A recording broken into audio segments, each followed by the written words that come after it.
देवो निर्विशेष शून्यवादी पाश्चात्य देशतारण्य जय श्री कृष्ण चैतन्य प्रभु नित्यानंद श्री अद्वैत गदाधर गदाधर शिवासादि वल्लभ। हरे हरे कृष्ण कृष्ण कृष्ण कृष्ण हरे हरे, हरे राम हरे हरे राम राम। राम राम हरे हरे। हरे हरे कृष्ण। कृष्ण। आज का प्रेजेंटेशन कौन देने वाला है? प्रभु जी आज श्लोक नंबर 3 और श्लोक नंबर 4 पे प्रेजेंटेशन है। हाँ, कौन देने वाला है? अभी सबसे पहले सोनिया माता जी देने वाली हैं, पैराग्राफ 1 2 उसके 3। बाद उसके बाद एक सेकंड, उसके बाद गायत्री बुलारे माता जी देने वाली है, paragraph number paragraph number 4 to 6। Okay 4 to 6, ये 1 to 3 है क्या? हाँ, सोनिया माता सोनिया जी माता जी 1 का to 1 3। to 3, हाँ, सोनिया माता जी का 1 to 3 है। बाद में 4 to 6। हाँ, गायत्री माता जी की टोटल इसमें कितने 6 है प्रभु जी। हाँ ठीक है, गुड। तो स्टार्ट करेंगे हम। हरे कृष्ण। माता जी चालू कीजिए, पहले श्लोक पढ़िए और बाद में चालू कीजिए। हरे कृष्ण प्रभु जी का प्रणाम। माता असूर्या जी को हाईलाइट करो, माता जी को स्पॉटलाइट करो, मेरा स्पॉटलाइट निकाल दो। होस्ट कौन है? सर आप हाँ हरे चलो। कृष्ण प्रभु जी दंड प्रणाम। असूर्यानाम लोका अंधेन तमसा वृतः तास्ते तांस्ते प्रेत्य अभिगच्छन्ति ये आत्मनो जनः। एक मिनट माता जी, आज आप लोगों ने रिसाइट किया है क्या? रिसाइटेशन हुआ है क्या श्लोकों का? नहीं, ठीक है, पहले उसको पूरा करते हैं हम, बाद में आपका प्रेजेंटेशन। रिसाइटेशन हम हर बार करते हैं ना। मैं आपको यहाँ पे दिखाता हूँ, लास्ट टाइम मैंने क्या दिखाया था? हाँ एक मिनट, आपको दिखाया था ना मैंने लास्ट टाइम, कहाँ गए?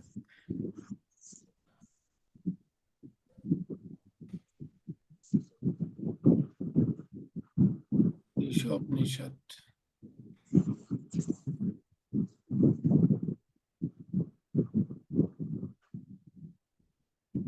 एक मिनट,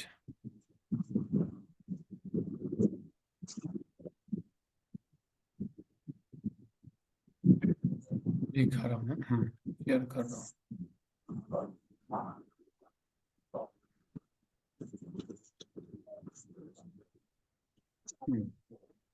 सबको बोलना है पहले, कैसे बोलते हैं हम? इसको बड़ा करना है ना। हाँ, दिख रहा है? ओम पूर्णमदः पूर्णमिदम् पूर्णमदा पूर्णमिदं पूर्णात् पूर्णमुदच्यते पूर्णात् पूर्णमुदच्यते। ओम पूर्णमदः पूर्णमिदं पूर्णात् पूर्णमुदच्यते ॐ ॐ पूर्णमदः पूर्णमदः पूर्णमिदं पूर्णमिदं पूर्णात् पूर्णमुदच्यते ओम पूर्णमदः पूर्णमिदं पूर्णात् पूर्णमुदच्यते ॐ पूर्णमदः पूर्णमदः पूर्णमिदं पूर्णमिदं पूर्णात् पूर्णमुदच्यते पूर्णस्य पूर्णमादाय पूर्णस्य पूर्णमादाय पूर्णस्य पूर्णमादाय पूर्णस्य पूर्णमादाय पूर्णम् एवावशिष्यते पूर्णमेवावशिष्यते पूर्णम् एवावशिष्यते पूर्णमेवावशिष्यते। ॐ पूर्णमदः पूर्णमिदं पूर्णात् पूर्णमुदच्यते ॐ पूर्णमदः पूर्णमदपूर्णमिदं पूर्णात् पूर्णमुदच्यते पूर्णस्य पूर्णमादाय पूर्णस्य पूर्णमेवावशिष्यते पूर्णमादाय पूर्णस्य पूर्णमादाय पूर्णमेवावशिष्यते ॐ ईशावास्यमिदं सर्वम् ॐ ॐ ईशावास्यमिदं ईशावास्यमिदं सर्वं यत्किञ्च जगत्यां जगत् यत्किञ्च जगत्यां जगत्यां जगत् जगत् ॐ ईशावास्यमिदं सर्वं यत्किञ्च जगत्यां जगत् ॐ ईशावास्यमिदं सर्वं यत्किञ्च यत्किञ्च जगत्यां जगत्यां जगत् जगत् तेन त्यक्तेन भुञ्जीथा तेन त्यक्तेन भुञ्जीथा तेन त्यक्तेन भुञ्जीथा तेन त्यक्तेन भुञ्जीथा मा गृधः कस्य स्वित्थनम् मागधकस्य स्तनम् मा गृधः कस्य स्वित्थनम् मागधस्य स्तनम्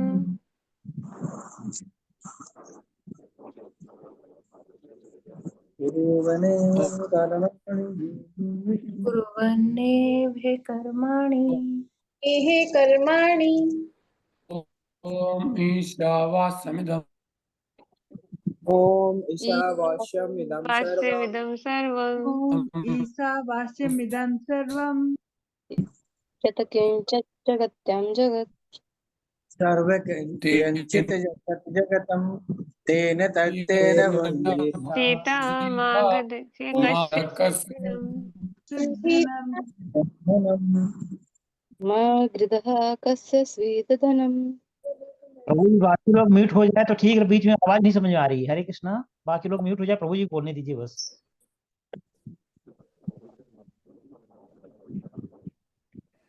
ओके, ठीक है। तो ये हो गया सबको। हरि बोल। हरि बोल। आवाज आ रही है? आ रही है प्रभु जी, समझ के आ रही है क्लियर नहीं है, आवाज रुक आ रुक रही के है आ रही क्या? है, ठीक है, रुक रुक ठीक के है। आ रही है प्रभु जी, क्लियर नहीं है। हाँ, हरे एक मिनट। कृष्णा प्रभु जी, वॉइस ब्रेक हो रही है बार बार। हाँ ठीक है, ठीक है, करते हैं।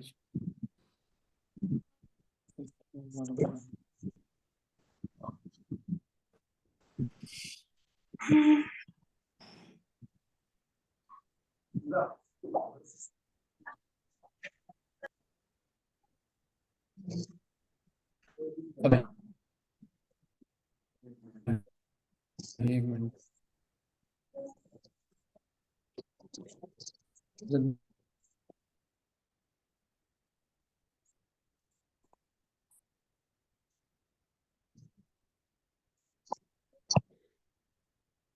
अभी आवाज कटेगा नहीं मेरा। ठीक है। अभी माता जी आप प्रेजेंटेशन चालू कीजिए। हरे कृष्ण प्रभु जी, दोनों प्रणाम।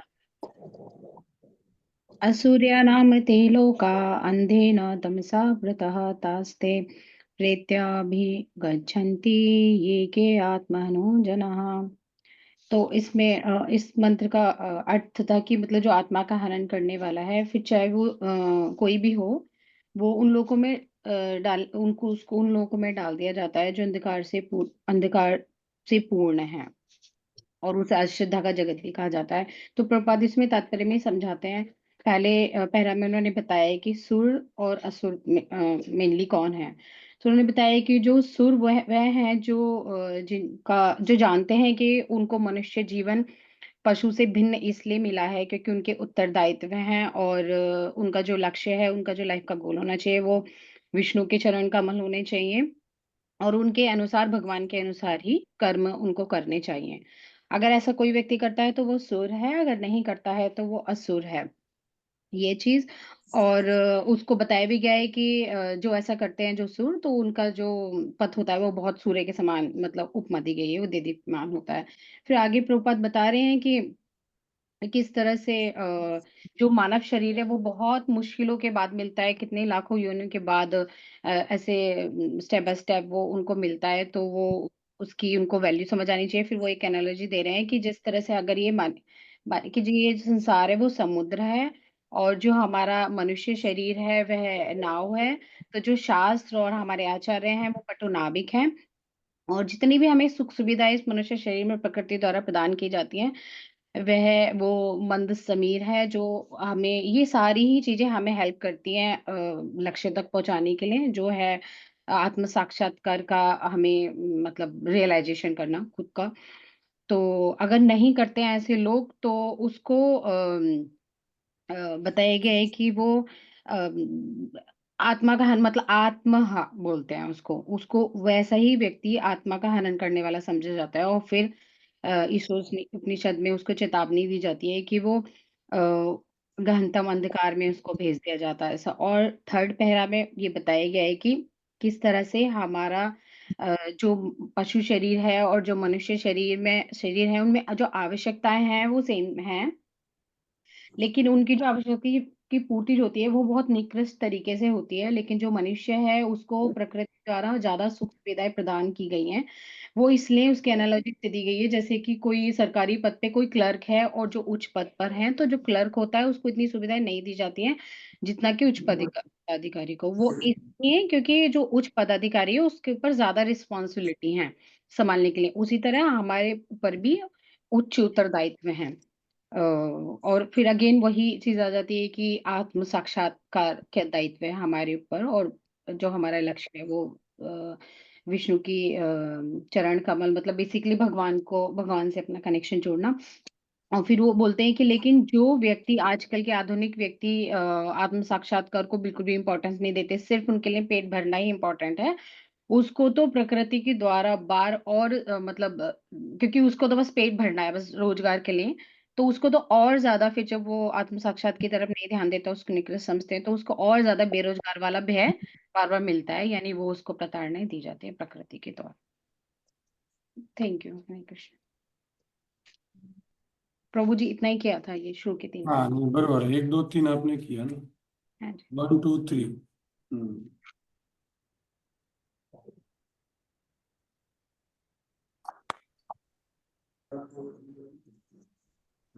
इसमें एक प्रश्न पूछना है। तीसरे वाक्य में प्रभुपाद जी बोलते हैं अगर कोई व्यक्ति किसी सोफिस्टिकेटेड व्यक्ति को बोलता है कि अरे तू थोड़ा आत्म साक्षात्कार कर ले, तो वो बोलेगा कि नहीं मुझे केवल काम करना है और कुछ नहीं करना। तो ऐसे लोगों को क्या बताएंगे?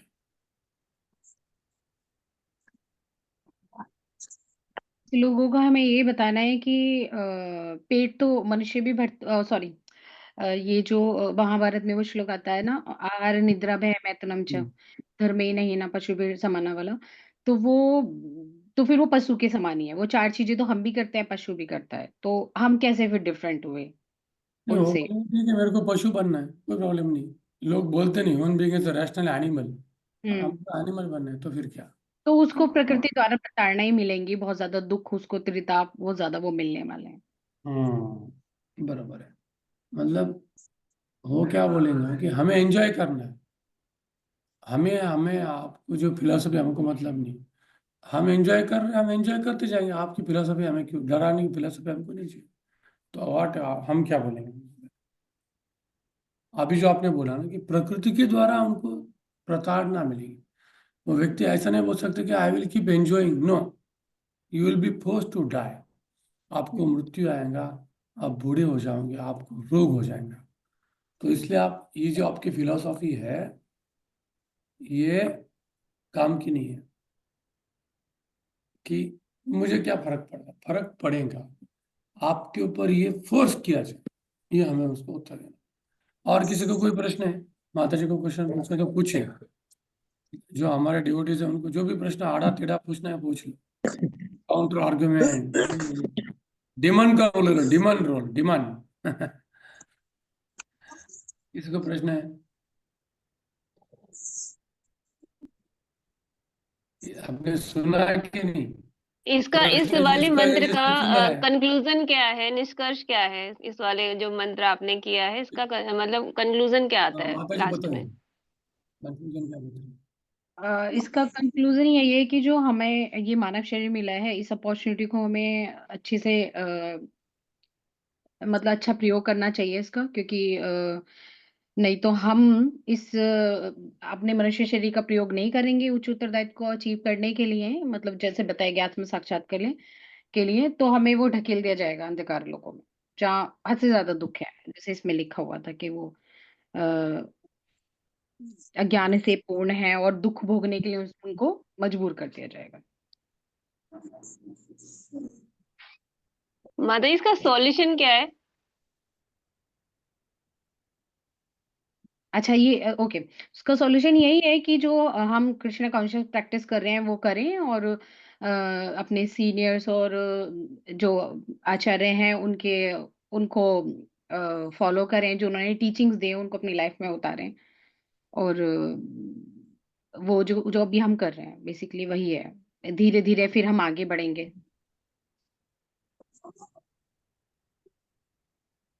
आत्म साक्षात्कार की तरफ हम बढ़ रहे हैं, अब अभी जस्ट हम बिगिनर है, ये कह सकते हैं। माता जी, एक बार आत्म साक्षात्कार और एक्सप्लेन कर देंगे आप?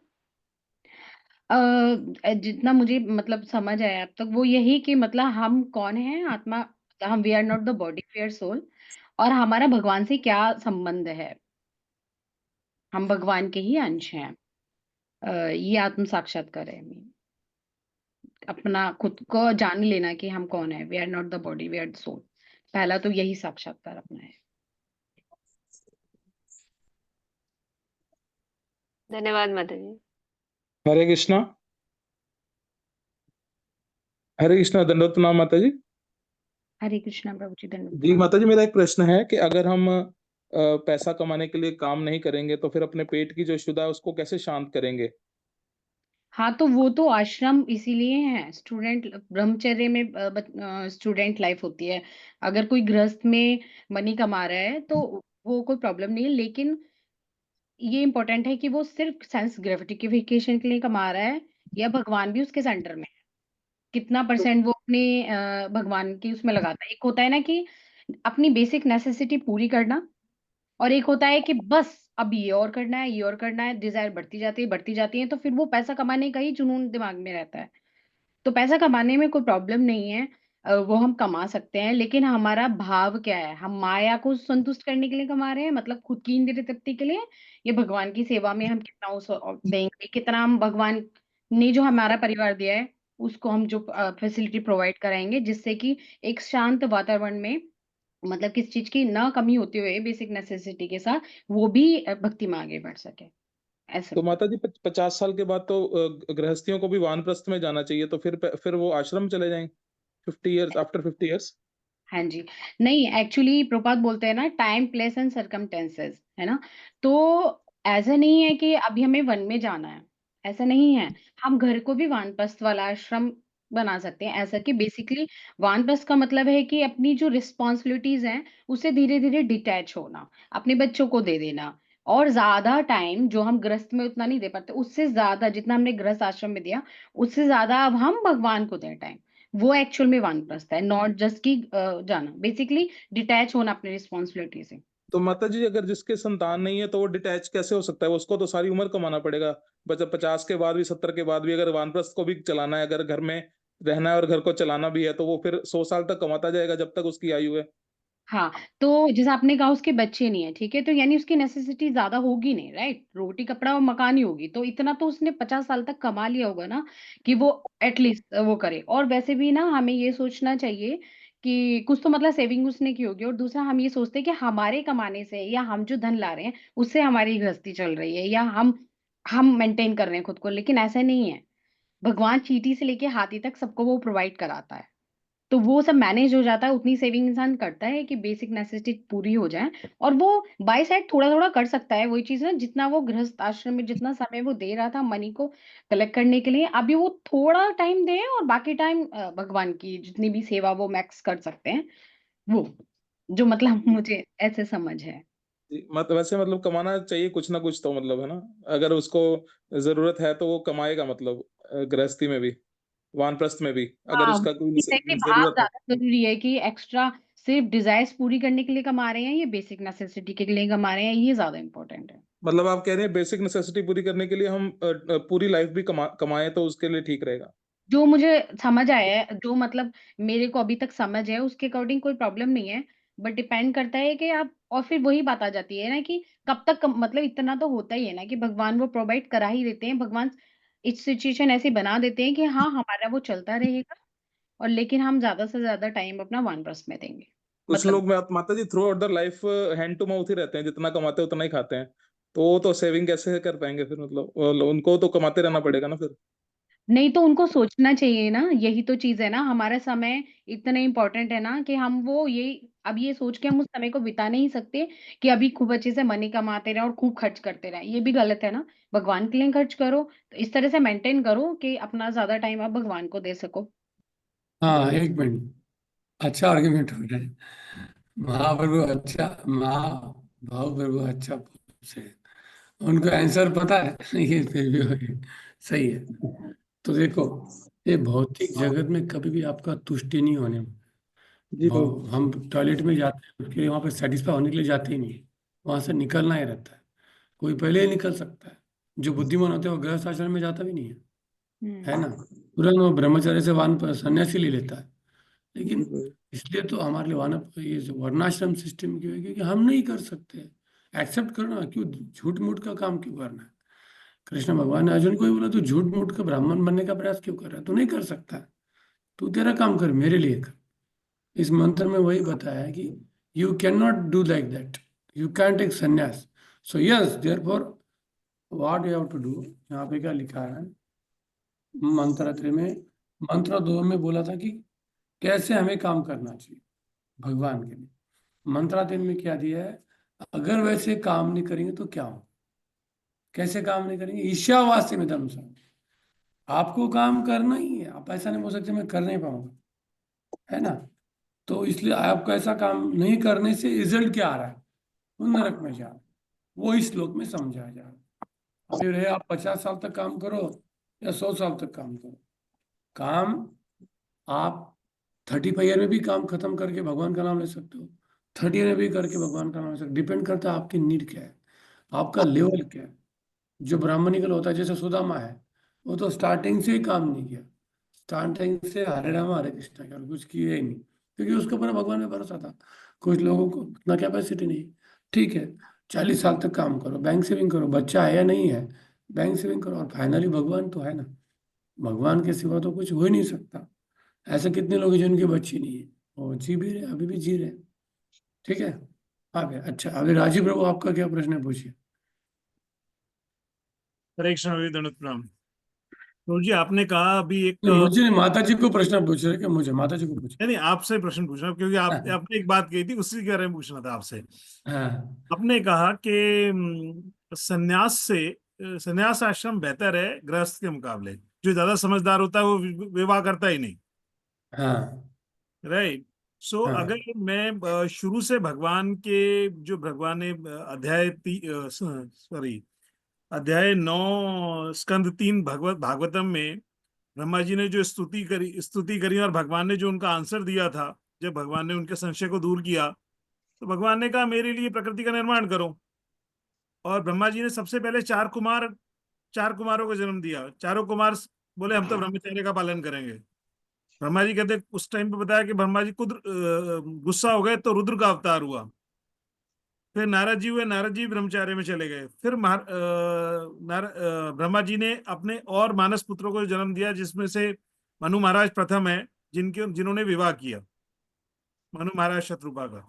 सो अगर ऐसा है तो कर्दम ऋषि या हम किसी भी ऋषि मुनि की बात करें तो सभी ने विवाह करा और सभी गृहस्थ आश्रम में गए। सो भगवान भी कहते हैं ना गृहस्थ आश्रम सबसे बड़ा आश्रम है, और प्रभुपाद ने ही बात कहा कि गृहस्थ जो है सबसे बड़ा सन्यासी है। हाँ, तो मैं मना कहाँ कर रहा हूँ, बरोबर है।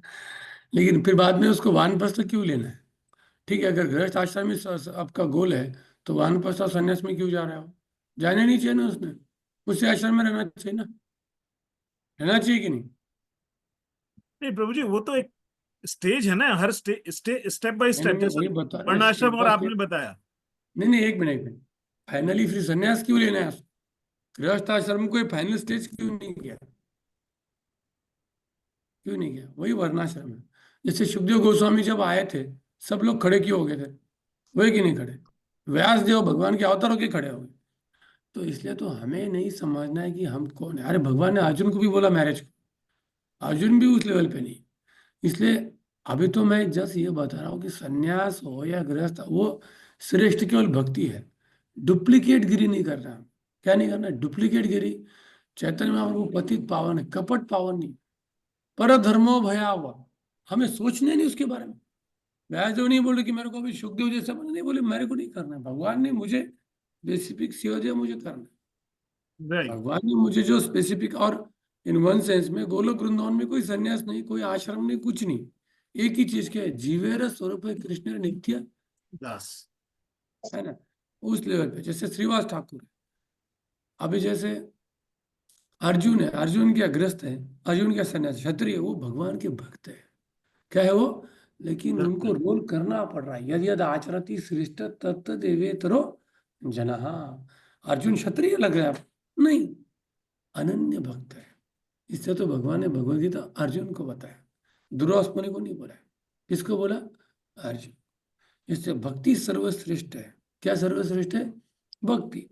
लेकिन उस भक्ति को इस भौतिक जगत में करने के लिए आपको कुछ ना कुछ टूल चाहिए, इसलिए वर्णाश्रम है। समझ गए? अगर आप गृहस्थ बन के उसको आइडेंटिफाई नहीं कर रहे हो तो आप सर्वश्रेष्ठ हो, और कोई सन्यासी बोल के वो आइडेंटिफाई नहीं कर रहा है तो वो भी सर्वश्रेष्ठ है। आइडेंटिफिकेशन क्या है? कि मैं कौन हूँ? कृष्णदास। कौन हूँ? कृष्ण। कृष्णदास। तो फिर अभी कुछ कुछ ऐसे गृहस्थ है जिनको वानप्रस्थ की जरूरत भी नहीं है, जिनको सन्यास की भी जरूरत नहीं है, क्योंकि ऑलरेडी वो सन्यासी का जीवन जी रहे। लेकिन हर एक व्यक्ति ऐसे कर सकता है क्या? जैसे आपने नए कुछ कपल ने विवाह किया, मैं उनको बोलूंगा कल से तुम पत्नी इस रूम में, पति इस रूम में, सन्यासी जैसा रहो। बोलेंगे प्रभु जी ऐसा चीज क्यों बताया? वो तो चीटिंग हो जाएगा। वो अंदर सब करेंगे लेकिन दिखाने के लिए, लेकिन वो पॉसिबल है उनके लिए। वो फिर वो ऑनेस्टली जैसे कर दो बोले मेरे लिए पॉसिबल नहीं है। तो भगवान प्रसन्न हो गया ऑनेस्टी से। किससे प्रसन्न हो गया? ऑनेस्टी। ठीक है, क्लियर हो गया? तो और किसी को माता जी को प्रश्न पूछना है तो पूछिए, नहीं तो फिर अगला प्रेजेंटेशन हम करेंगे।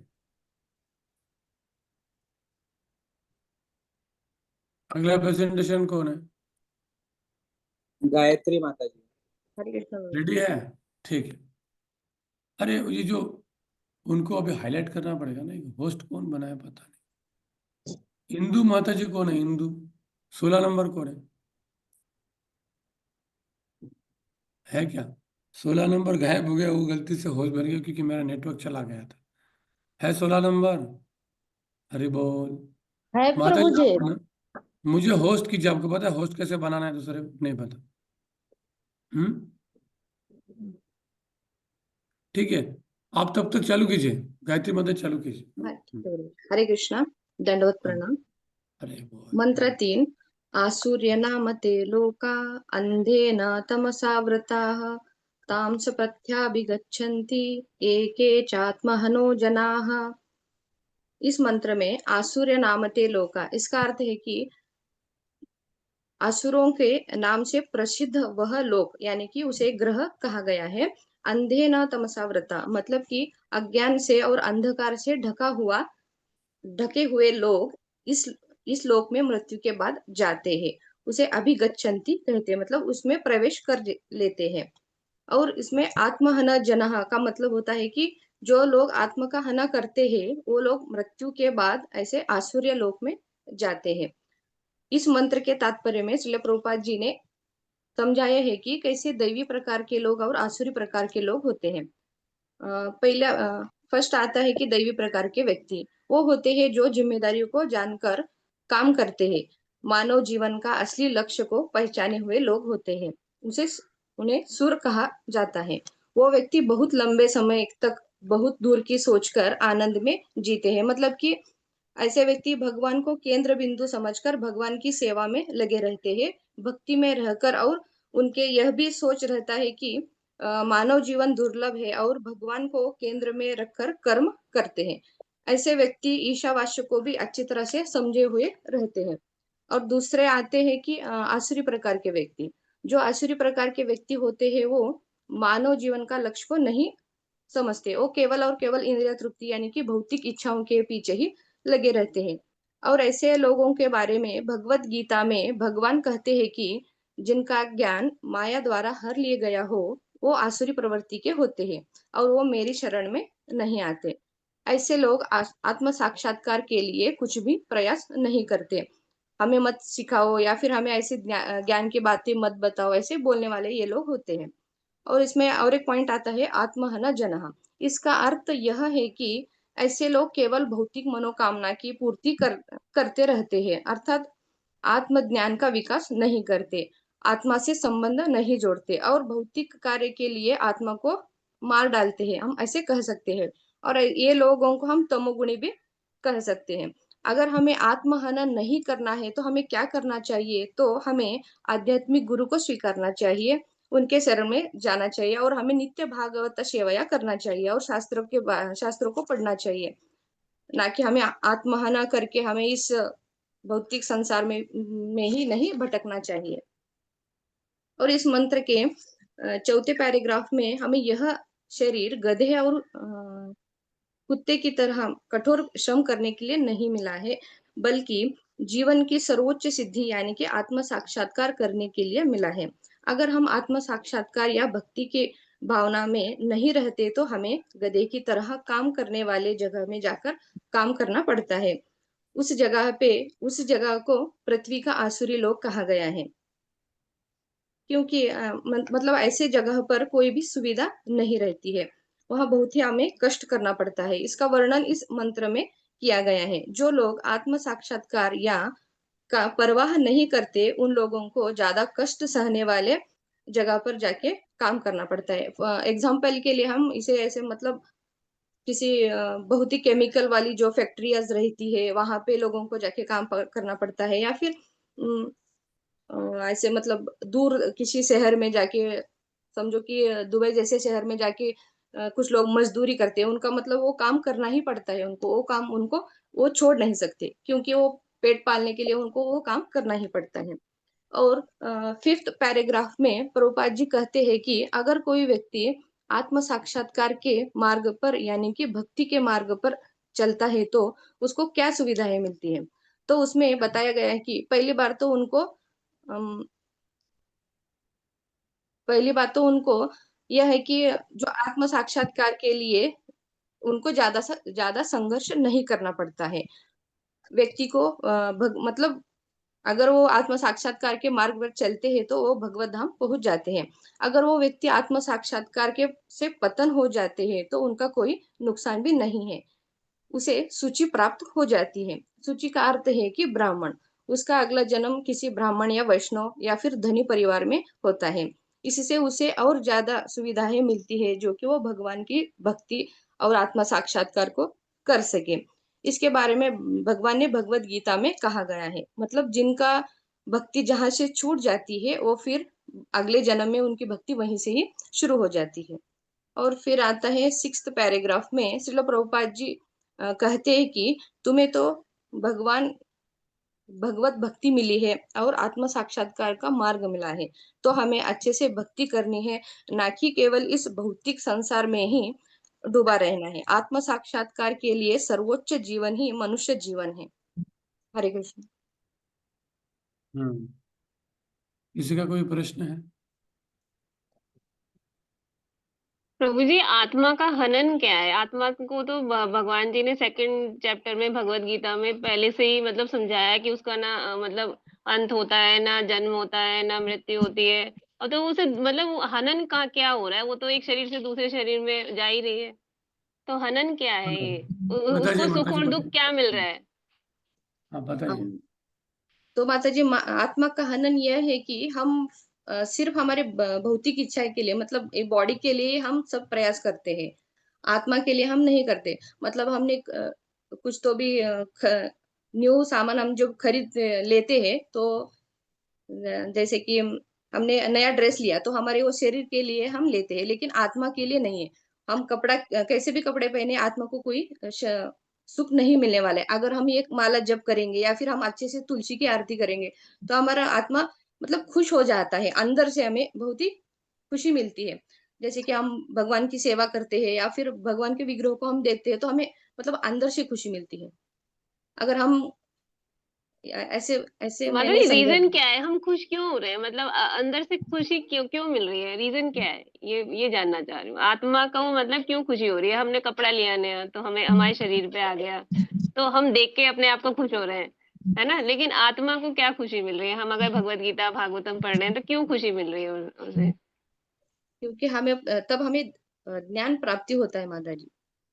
मतलब जो सच है वो हमें समझ आता है कि हमें क्या करना है, ये जीवन हमें क्यों मिला है। नहीं तो हम ऐसे यहाँ पे बताया गया है ना कि हम कुत्ते बिल्ली की तरह मतलब सुअर की तरह भी हम वो भी जीवन चला रहे हैं, फिर हम भी जीवन चलाते हैं, ऐसा इसका मतलब हो जाएगा।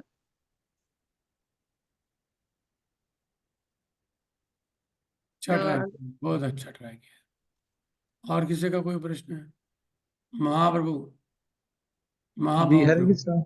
हरे कृष्णा प्रभु जी, हरे कृष्णा, दंडवत प्रणाम। हरे कृष्णा माता जी, एक प्रश्न ये है कि आपने बोला कि भगवान को केंद्र बिंदु बनाना है जीवन का, तो हम कैसे बना सकते हैं? प्रभु जी ऐसे हम भगवान को केंद्र बिंदु बना सकते हैं कि अगर हमें कोई भी हमें काम करते हैं, जो भी कर्म हम करते हैं, हम अगर जी बाहर जाते हैं तो किसी गरीब को हम पैसे दे देते हैं या फिर कुछ तो उसको दे देते हैं तो हमें उसका कर्म लगता है। अगर हम भगवान को केंद्र बिंदु रख के हम भगवान को जो भोग लगाया है वही हम उसको देते हैं या जो कुछ भी हो, हम पहले भगवान को भोग लगाना है फिर उनको देना है। हम अगर ऐसे करेंगे तो वो हमें भगवान को ही केंद्र बिंदु रख के हमें काम करना, ऐसे मैंने समझा है प्रभु जी। जी।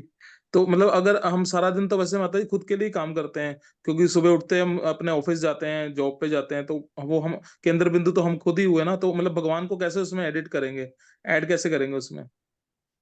हम जो भी अब अगर हम ऑफिस जाते हैं कुछ भी हमें मिलता है उससे तो हमें वो भगवान के लिए ही, आज हमें कुछ ज्यादा धन मिला है तो भगवान की वजह से ही मिला है, मतलब भगवान की कृपा से ही मिला है। हम ऐसे समझ के भगवान को हम केंद्र में रख सकते हैं। मतलब हम जो काम करें उसमें किसी ना किसी तरीके से हम भगवान को अगर शामिल करते रहें तो हाँ उससे भगवान हमारा को। स्मरण भी बना रहेगा और साथ में भगवान केंद्र भी बनेंगे उस काम हाँ। यस से। प्रभु जी ऐसे। थैंक यू माता जी, थैंक यू। निशांत प्रभु, बाद में राजीव प्रभु। अनम्यूट कीजिए निशांत प्रभु, अनम्यूट कीजिए खुद। हरे कृष्णा माता जी, मेरा प्रश्न ये है, जैसा आपने बताया कि आसुरी जो निम्न कार्य करते हैं या जो भगवान के आदेशों का पालन नहीं करते, वो आसुरी प्रवृत्ति के लोग निम्न लोकों में या नरक में जाते हैं। तो ऐसे तो नरक में जाने वालों की संख्या करोड़ों में होगी या अरबों में भी हो सकती है। हाँ प्रभु जी वो तो है प्रश्न क्योंकि क्या है? उनको मेरा उनको प्रश्न ये अपनी प्रश्न है क्या कि है? ये आपका प्रश्न क्या है? निम्न लोकों में जाने वालों की संख्या तो फिर बहुत ही ज्यादा है, और ये भक्ति के मार्ग पर चलने वालों की संख्या बहुत ही कम है या ना के बराबर है। इसका अर्थ ये है कि अज्ञानता बहुत ज्यादा है और आत्म साक्षात्कार करने की प्रवृत्ति लोगों में बहुत कम है। हाँ प्रभु जी इसीलिए तो हमें मतलब ज्यादा प्रचार करना है, हमें प्रभुपाद जी के बुक को डिस्ट्रीब्यूट करना है कि ताकि लोग ये जान सके। ठीक है। जैसे प्रभु जी, आप समंदर में जाते हो तो बीच बीच में थोड़ा पर्वत दिखता है, एक आधा टापू दिखता है। तो पानी का परसेंटेज ज्यादा है क्या टापू का ज्यादा है? किसका परसेंटेज ज्यादा है? पानी का। निशांत सिंह बोलो। पानी का। क्यों भाई, क्यों ऐसा? बहुत, टापू बहुत कम परसेंटेज है ना, 1% भी नहीं रहेगा। क्योंकि पानी राइट। में दूसरा ओशन में मिलेगा क्या? क्या मिलेगा ओशन में? पानी मिलेगा। पानी मिलेगा। भौतिक जगत में केवल डार्कनेस है, केवल अंधकार है। तो यहाँ पे आपको क्या मिलेगा? अंधकार। और कुछ कुछ जगह पे उजाला देखेंगे और ड्यूटी के साथ। इसलिए मनुष्य नाम सहस्रेषु कश्चित यतति सिद्धि, यततम अपि सिद्धानाम कश्चिन माम वेति तथा। है ना? ये भी हमको समझना चाहिए। हम प्रीचिंग भी करें लेकिन फिर भी हमको समझना चाहिए कि मनुष्य नाम, वो चैतन्य महाप्रभु के कारण भी कुछ प्रचार बन रहा है। तो वो भी पॉसिबल नहीं था। चैतन्य महाप्रभु और नित्यानंद प्रभु की कृपा से आपको इतने लोग दिख रहे हैं, तो पहले कोई नहीं था, करोड़ों में एक था, है ना। मनुष्य क्या यतताम पे सिद्धानाम कश्चिन्नाम वेति नारायण परायण नारायण परा सर्वे न कुत लभेति स्वर्गापवर्नरकेषु अपि तुल्यात् तदस्य। ओके, राजू अग्रवाल आपका प्रश्न, बाद में नित्या मंगल प्रभु। हरे कृष्णा माता जी, नमस्कार माता जी। एक छोटी सी चीज आपने बोली थी और जिसमें पैराग्राफ में भी लिखी है कि मनुष्य आत्म साक्षात्कार के पथ पर चलकर भगवान के साथ अपने संबंध को समझने का भरसक प्रयत्न करके भी पूरा समझ नहीं पाता, उसे शुचि या श्रीमत परिवार में जन्म लेने का अवसर मिलता है। ये फैसला कैसे होगा कि कौन शुचि में जाएगा, कौन श्रीमत में जाएगा?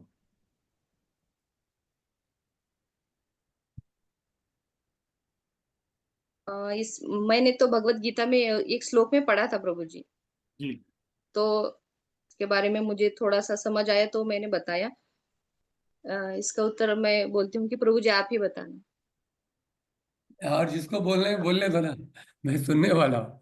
और कोई बोलना चाहता है, बोलिए, इसका उत्तर क्या है। किसी को बोलना है, हाथ ऊपर करके बोलो। आपको कितना अंडरस्टैंडिंग हो भी देखना है ना, भक्ति शास्त्री है, मैं केवल सुनने वाला हूँ। किसको उत्तर देना है उनके प्रश्न का, you are free to give.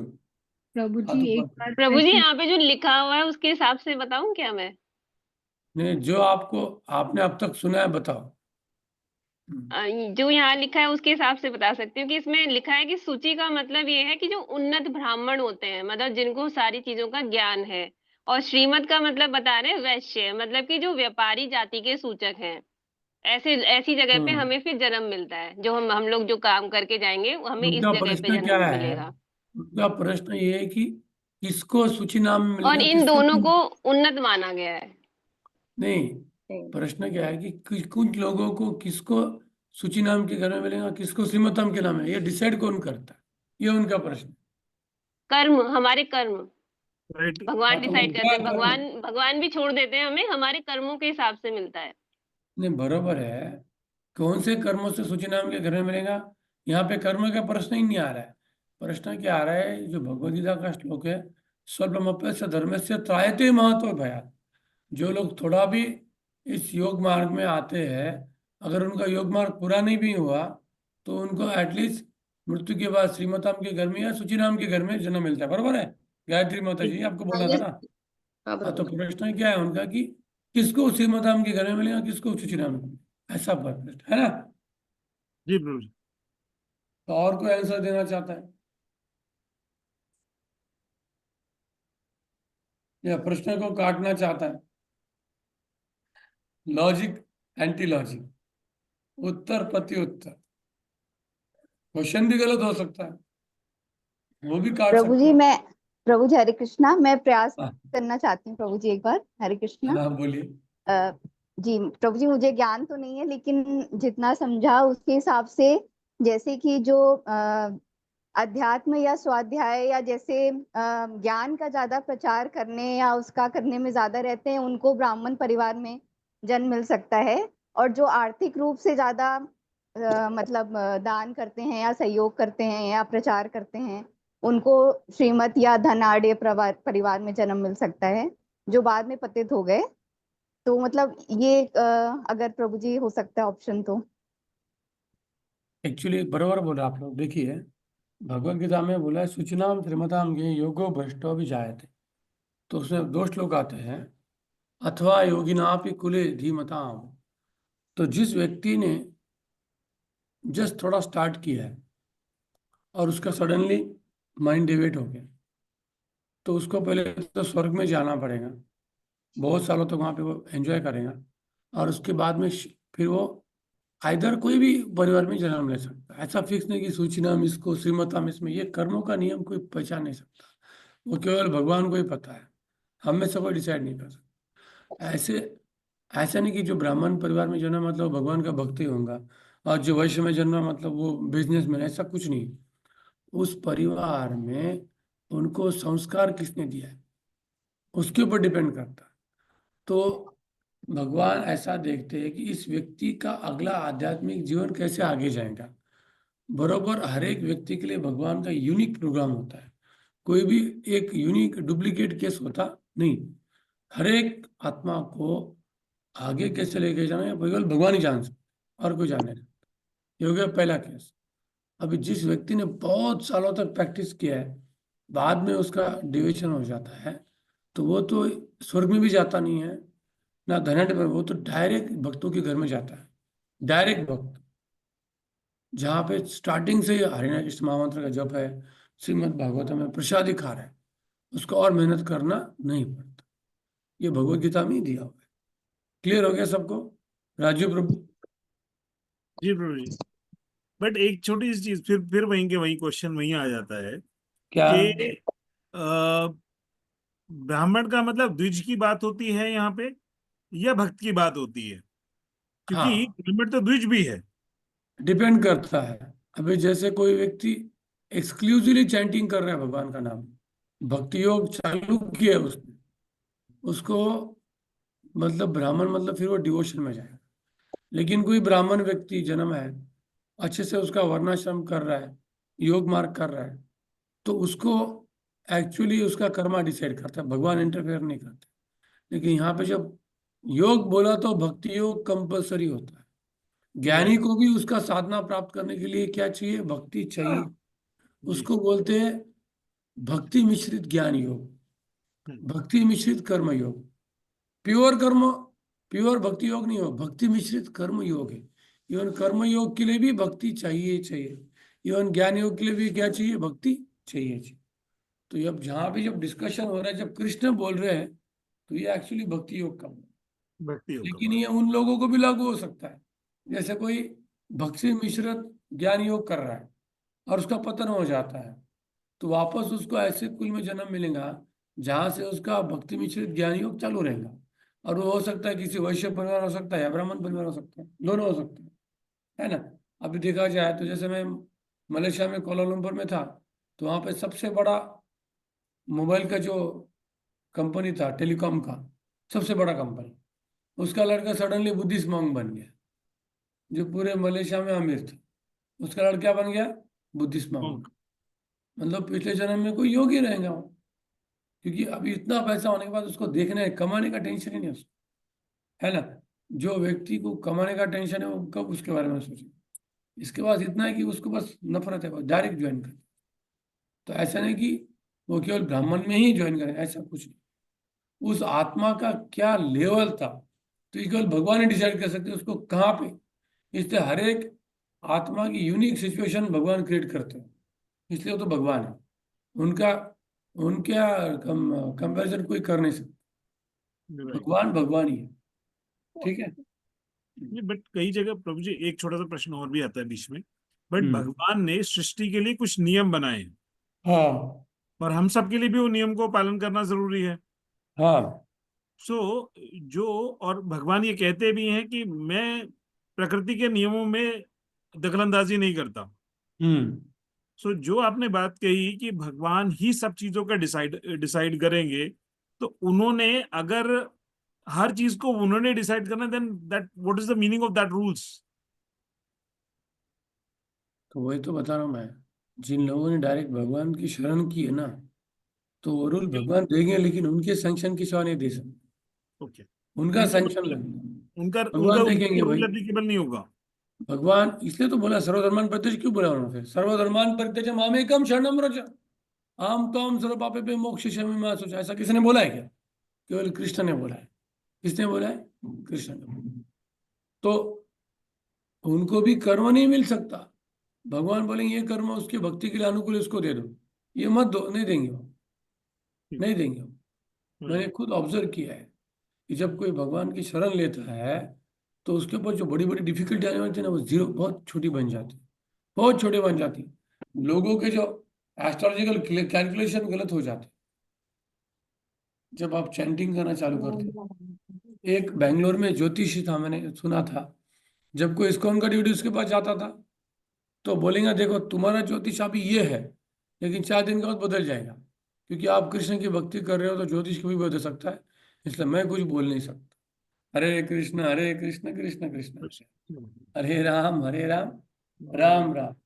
वो ऑनेस्ट व्यक्ति है। वो बोला नहीं, आपका ज्योतिष बदलेगा, क्योंकि मेरे को पता है। तो सभी भक्तों को बोलता था वो, अभी ऐसा लिखा है लेकिन 4 दिन के बाद बदल जाएगा, क्योंकि अगर आप अच्छे से भक्ति कर रहे हैं तो भगवान कुछ भी कर सकते, उनके हाथ में, वो कंट्रोल लेते पूरा। और सभी जीवात्मा उनकी शरण ले सकते हैं ना, मना किसने किया? कोई भी उनकी शरण ले सकता है, भगवान उनको सबको लेके जाके अपने धाम में लेके जाएंगे, इधर कोई रहेंगे ही, है कि नहीं? क्या उनको क्या गोलोक में उधर क्या क्राउड हो गया क्या? एक ही टिकट है? अरे वो गोलोक क्या और एक प्लेनेट बना देंगे आपकी। वो भगवान है, क्या है वो? भगवान। ठीक है। राइट प्रभु, थैंक और यू। किसी का कोई प्रश्न?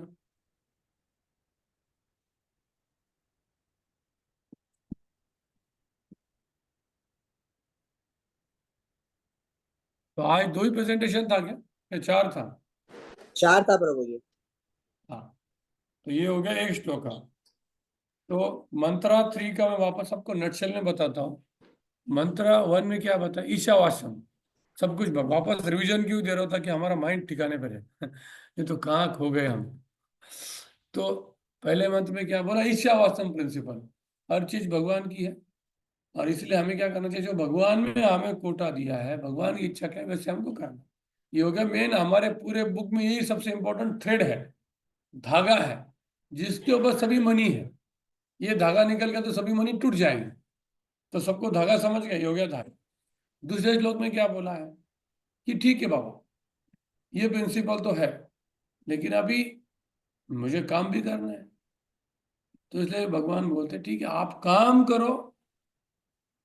कैसे करो? इस प्रिंसिपल के अनुसार काम करेंगे तो आपका मृत्यु कभी होगा ही नहीं, क्योंकि आप मृत्यु के बाद आप मेरे धाम वापस आ जाओगे। ऐसा काम करना है आपको, वर्णाश्रम के हिसाब से हमारी ड्यूटी करनी है। जो भी है हम, स्त्रियां है तो स्त्रियों को स्त्रियों का काम करना है, स्त्रियों को पुरुष क्यों बनना है? अभी पुरुष, मैं अभी यहाँ पे क्या एक बड़ा सा बाल लेके आया क्या आपके सामने, साड़ी डाल के आएगा, लोग बोलेंगे पागल हो गया है। भाई मुझे, जैसे गोपियां गोप नहीं बनना चाहती, भगवान चाहते गोपी गोपी रहे तो वो गोपी रहेंगे। और गोप बोले, गोप गोपियों का ड्रेस पहन के नहीं बोल रहे भगवान तुम गोपियों को प्रेम करो तो हम भी गोपी बने, नहीं। भगवान उनके साथ खेलना चाहते तो वो गोप है, गाय गाय बनना चाहती है। हर एक व्यक्ति भगवान का दास है। प्रॉब्लम क्यों होता है? क्योंकि हमको बॉस बनना है। क्या बनना है? बॉस बनना है। इसलिए हम कंपैरिजन कर, क्या कर रहे हैं हम? कंपैरिजन। तो इसलिए आप ईशावास्यम का प्रिंसिपल में सेकंड क्या होता है कि आपको जो भगवान ने रोल दिया वो करो, दूसरे का करने का प्रयास मत करो। ऐसा करने से क्या हो जाएगा? आप अनलिमिटेड टाइम जी सकते, कभी आपका मृत्यु होगा नहीं। ये हो गया दूसरा श्लोक। अभी तीसरे श्लोक में क्या बताया कि जो लोग ऐसा नहीं करते उनके साथ क्या होगा? क्या हो जाएंगे वो? असुरिया नामति लोका। और एक बीच में माता जी ने प्रश्न पूछा था कि आत्मा का हनन क्या होता है। जैसे कोई व्यक्ति के घर में कोई व्यक्ति पागल हो गया, क्या हो गया? पागल। अभी वो मरा क्या नहीं मरा? क्वेश्चन पूछो। दोनों भी है, क्योंकि जिंदा रह के भी पागल है, क्या फायदा है ना? कोई बोलेगा अरे मरा नहीं है ना। उसको बोध नहीं है अपना, मतलब वो उसी क्या तरह से है, नाम आत्मा क्या का है मृत्यु नहीं होता है। आत्मा का मृत्यु नहीं होता है, लेकिन अगर वो आत्मा साक्षात नहीं करा तो मतलब मृत्यु ही हो गया, क्योंकि उसको जो करना है वो नहीं कर रहा, वो पागल हो गया ना। पागल व्यक्ति का वैल्यू मरने से ज्यादा डेंजर है, क्योंकि एटलीस्ट वो मरा हुआ तो चलेगा, नहीं पागल और परेशान करता है। उसी तरह से तुम आत्मा हो कि तुम भगवान की भक्ति नहीं कर रहे हो, तुम तो मृत्यु से भी ज्यादा डेंजर आदमी हो, जिंदा भूत हो तुम। क्योंकि हमको इसलिए तो इसको आत्मा का मृत्यु हो रहा है। जो आत्मा साक्षात नहीं कर रहा है, क्या कर रहा है? वो खुद की आत्मा को मार रहा है, क्योंकि आत्मा का एक ही कर्तव्य भगवान की भक्ति। अगर आप वो नहीं कर रहे तो क्या कर रहे हो? आत्मा को गोली मारो, उसको भटको। इसलिए आत्मा का हनन होता मतलब मृत्यु नहीं है, वो अपने पर्पज से भटक रहा है, इसलिए मृत्यु से ज्यादा है। मृत्यु से क्या है? वो ज्यादा बदतर है। क्लियर हो गया आत्मा का हनन? अग्रवाल माता जी क्लियर हो गया जी ना? प्रभु जी, जी प्रभु। तो ठीक है, अभी और कोई प्रश्न है क्या? नेक्स्ट जाए हम प्रेजेंटेशन, 4th श्लोक। अभी ये श्लोक से क्या थर्ड, अभी थर्ड हो गया ना। अभी 4th श्लोका में क्या बताया गया है मैं आपको पहले बताता हूँ। 4th श्लोक में ये बताया है कि भगवान की अचिंत्य शक्ति क्या है। भगवान की अचिंत्य शक्ति क्या है? अब तक हमने क्या देखा कि भगवान ईशावास्य प्रिंसिपल देखा, तो रिजल्ट क्या होता है एक का, दूसरे का रिजल्ट क्या होता है। अभी भगवान के बारे में डिस्कशन चल रहा है। किसके बारे में? भगवान के बारे में, कि भगवान कितने अचिंत्य है। ठीक है, अभी प्रेजेंटेशन किसका चालू कीजिए। आवाज नहीं आ रहा है, कोई बोल रहा है? कोई किसका प्रेजेंटेशन है? अभी 35 रोल नंबर प्रिया दयाल माता जी। बोले 35, तो 35 दिख ही नहीं रहा मुझे। नाम बताओ ना, उस व्यक्ति का नाम क्या है? प्रिया दयाल माता जी। हाँ माता जी, आपका अनम्यूट करके बोलिए, आप अनम्यूट कीजिए। हरे कृष्ण प्रभु जी, दंडवत प्रणाम। हाँ, जी प्रभु। 4 श्लोक का रिसाइट करके बोलिए। जी प्रभु जी। मंत्र 4। अनिकेतं मंतो जगियो नैनोदेवा आपनु कुरुमर्षत् तद्धावतु अन्नान्येति तिष्ठत स्मिन्नपो मातृश्वा ददाति। पैराग्राफ 1, 2, 3। इस मंत्र में बताया गया है कि भगवान अपनी शक्तियों द्वारा, पहले उसका अर्थ इसका पढ़िए। अनुवाद भी बताना है ना अर्थ प्रभु जी। पहले अपने उसका धाम अर्थ में पढ़ा। स्थिर रहते हुए भी भगवान मन से अधिक वेगवान है और अन्य समस्त दौड़ने वालों को पीछे रख सकते हैं। शक्तिशाली देवता उन तक नहीं पहुंच पाते। एक स्थान पर रहते हुए भी वे वायु तथा वर्षा की पूर्ति करने वाले देवताओं को वश में रखते हैं। वे श्रेष्ठता में सबसे आगे हैं। इस मंत्र में बताया गया है कि भगवान अपनी शक्तियों द्वारा सर्वत्र व्याप्त है और उनकी 3 तरह की शक्तियों का वर्णन यहाँ पे किया गया है। एक भगवान की अंतरंगा शक्ति, जो आध्यात्मिक जगत जो है उसकी देखभाल करती है। दूसरी जो शक्ति है उनकी, वो बताई गई तटस्थ शक्ति, जिसमें कि हम जीव आते हैं और विभिन्न तरह के देवता जैसे वायु है, अग्नि है, सूर्य है, जो प्राकृतिक साधनों को नियंत्रित करती हैं, वो देवता आते हैं। और तीसरी शक्ति जो वर्णित की गई है वो है बहिरंग शक्ति या माया शक्ति, जो भौतिक बाकी जगत लोगों की को आवाज देखभाल आ रहा है करती क्या है। उनका? ब्रेक बोल। हो आवाज। बस तो मुझे माता जी आवाज थोड़ा आ रही स्लो है? बोले, स्लो बोलिए थोड़ा ना, आप बहुत जल्दी जल्दी बोल रहे हो, बस नहीं इतना है। नहीं, आवाज तो आ रही है। नहीं नहीं, ठीक है। नेटवर्क भी उनका इश्यू है। ओके। नेटवर्क क्लियर नहीं माता जी, आपका आवाज ही नहीं आ रहा हमें तो। आपका आवाज नहीं आ रहा माता जी। हरे इसका कृष्ण। आपका बैंडविड्थ लो दिखा रहा है। प्रभु जी आ रही है आवाज? प्रभु जी एक्चुअली मैं थोड़ा बाहर आई हुई हूँ, थोड़ा डिस्टरबेंस है। बेटे को आपको गुरुकुल में लोकेशन कराने आई बदलना हूँ पड़ेगा, एडमिशन। नेटवर्क का कुछ इशू है। प्रभु जी जगह नहीं है यहाँ पे एडमिशन, उसमें गुरुकुल में एडमिशन कराने आई हूँ ना बेटे को, तो थोड़ा डिस्टरबेंस है यहाँ पे। आप ठीक है प्रभु कुछ जी? भी आवाज नहीं आ रहा। आवाज नहीं आ रही प्रभु जी? आपको लग रहा है, लेकिन हमें आपका आवाज नहीं आ रहा है। दिखा रहा है okay Priya task network bandwidth is low.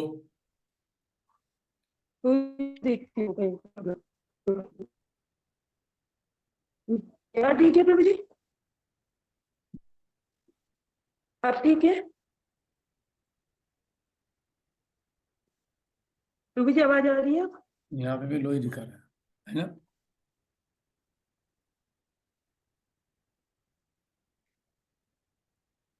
आ रही है मैम।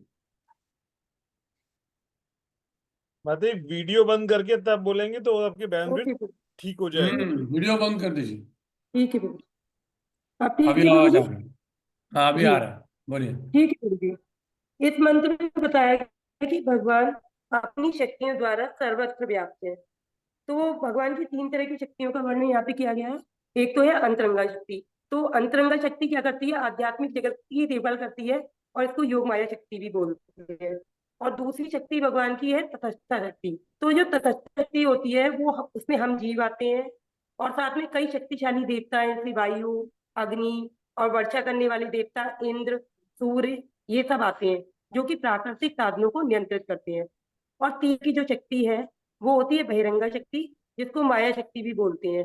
और यह शक्ति भगवान की भौतिक जगत का नियंत्रण करती है और भौतिक जगत में जो भी कार्यकलाप होते हैं उनकी देखभाल करती है। तो भगवान अपनी विभिन्न शक्तियों द्वारा सर्वत्र व्याप्त है।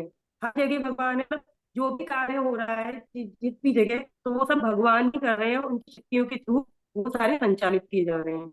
भगवान अपनी इन शक्तियों के माध्यम से निराकार रूप में विराजमान है, परंतु इससे किसी को यह नहीं मान लेना चाहिए कि भगवान का अपना कोई साकार रूप नहीं है। भगवान अपनी साकार रूप में सदैव गोलोक वृंदावन में विराजते हैं, जो उनका नित्य एवं शाश्वत धाम है। या भगवान नित्य निरंतर लीलाएं करते रहते हैं। यद्यपि भगवान और भगवान की शक्तियां अभिन्न है, फिर भी वे एक नहीं है। जिस तरह से सूर्य की किरणें सूर्य से मिलती हैं और उन्हें सूर्य के गुण दिखते हैं, परंतु सूर्य का अपना अलग है, वह स्वयं चंद्र नहीं। इसी प्रकार भगवान की शक्तियों में भगवान के लक्षण दिखते हैं, क्योंकि वे भगवान से होती हैं, परंतु वे स्वयं भगवान नहीं है।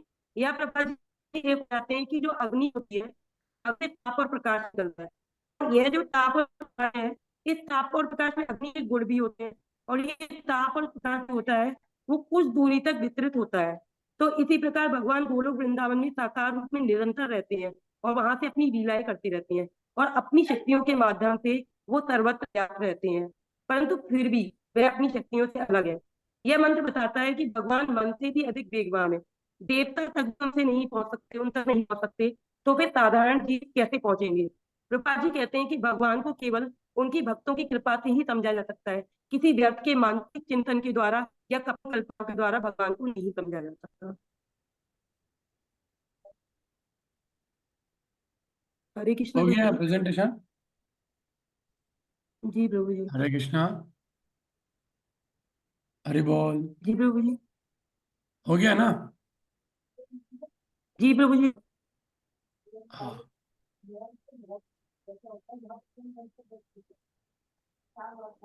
आई थिंक हम अभी नेक्स्ट प्रेजेंटेशन लेंगे क्योंकि उनका आवाज क्लियर नहीं है। ठीक है ना? करेक्ट। तो नेक्स्ट प्रेजेंटेशन लेंगे, लेकिन आपको थोड़ा मैं 10 मिनट का ब्रेक, 5 मिनट का ब्रेक देता हूँ, क्योंकि 2:43 हुआ, नहीं कितना 3:43 हुआ है, मैंने आपको दिया नहीं। 5 मिनट का ब्रेक लीजिए। और नेक्स्ट प्रेजेंटेशन किसका है? मेरा है प्रभु जी, राकेश शर्मा। आपका बैंडविड्थ अच्छा, बैंडविड्थ अच्छा हो, ठीक है। सो हाँ पर 5 अच्छा है मिनट्स का प्रभु ब्रेक जी। लीजिए सब। हाँ प्लीज, ठीक। स्क्रीन के सामने से उठिए आप लोग, पानी पीजिए, जो भी लघु शंका वगैरह जाके आना, लेकिन आप स्क्रीन के सामने मत बैठना। अरे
बाहर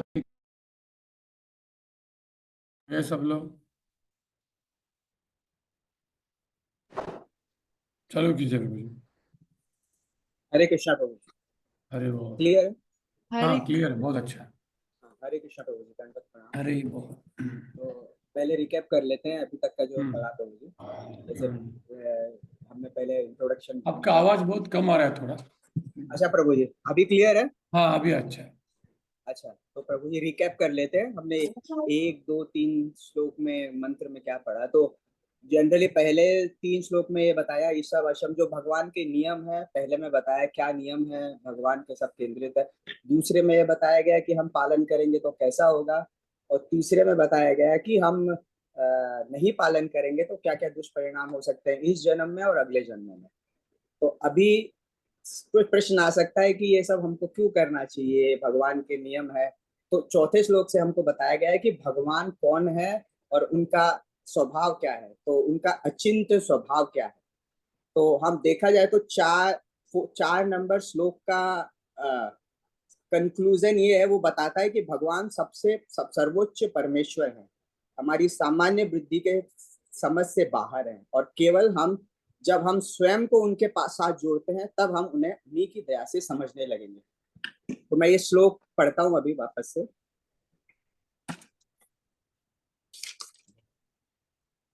अनेजतेकं मनसैर्जवीयं न एन देवा आप्युन्वनं पूर्वम् अशर्ते तद्धावत अनन्याय अत्यन्ति तिष्ठतं तस्मिनि अपम मातृविषा ददाति। तो इसका अनुवाद बताया गया है कि श्लोक क्रमांक 1, 2, 3 माता जी ने अभी पढ़ा।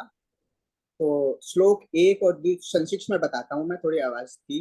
तो पहले में बताया गया है कि हम भगवान को स्पेकुलेशन के थ्रू नहीं समझ सकते, लॉजिक के थ्रू नहीं समझ सकते हमको। और ब्रह्म संहिता में बताया गया 5.3 में कि भगवान परमेश्वर है, सबसे ऊपर है, वही परम सत्य है, वो गोलोक में रहते हैं। पैराग्राफ 2 में हमें बताया गया है कि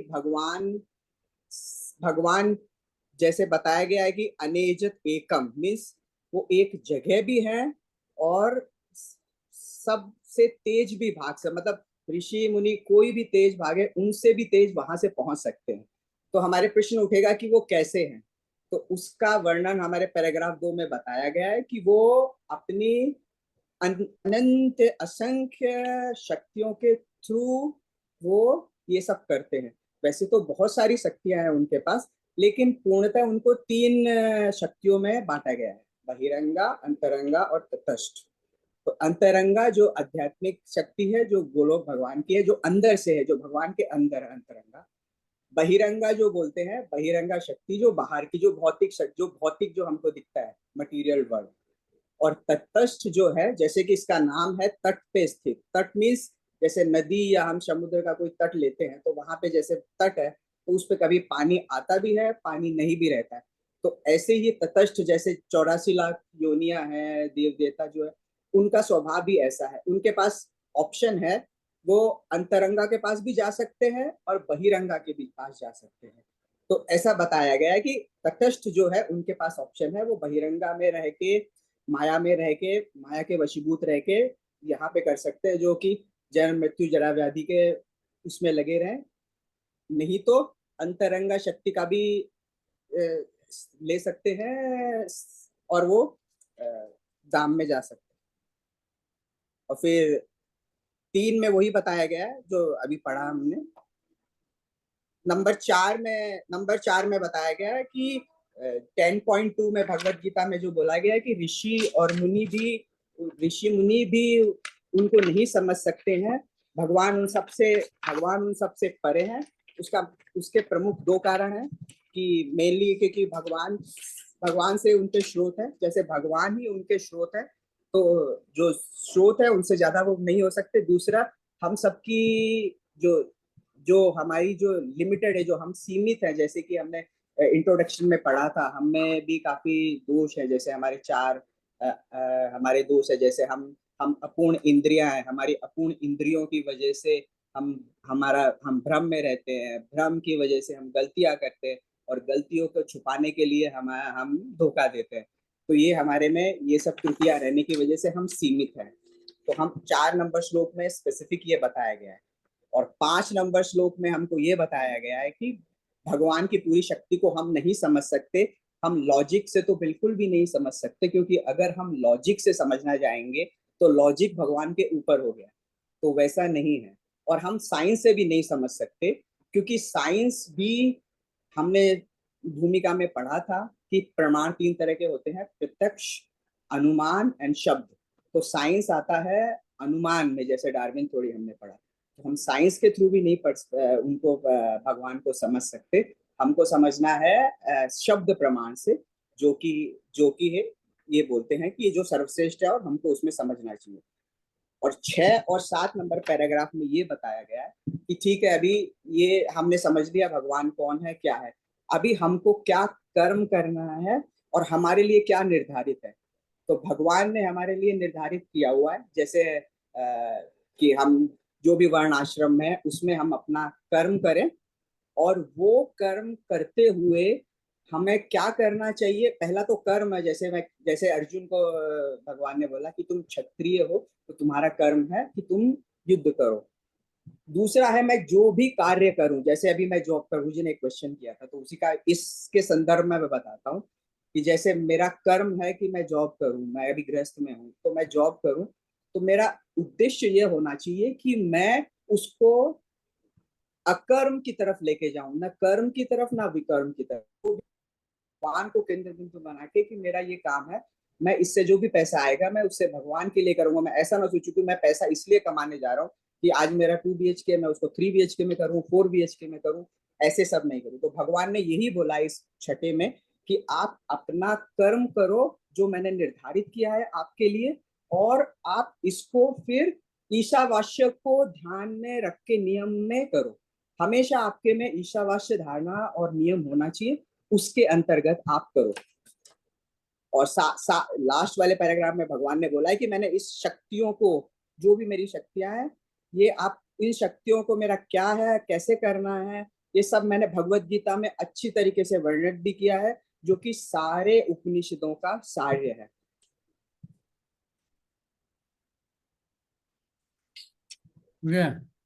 हो गया प्रभु।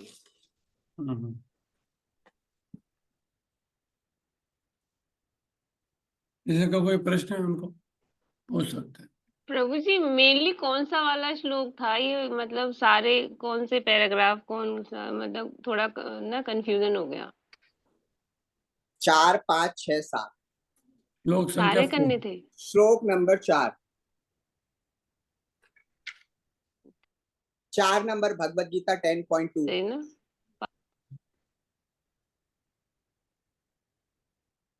क्योंकि वो वॉइस खराब हो रही थी तो मैंने सारे पैराग्राफ ही पढ़ दिए।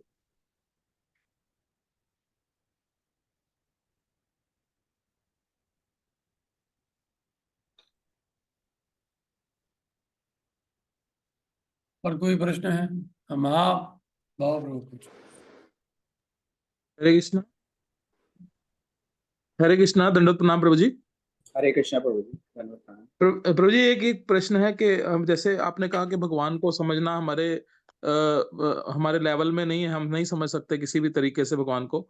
तो हमें मतलब अगर हम भक्ति कर रहे हैं अपना वर्णाश्रम धर्म में रह करके, तो भगवान को क्यों समझना है? फिर हमें भक्ति करनी है, हम अपने आप को दास मानकर भक्ति करते रहे, समझने से क्या होगा भगवान को?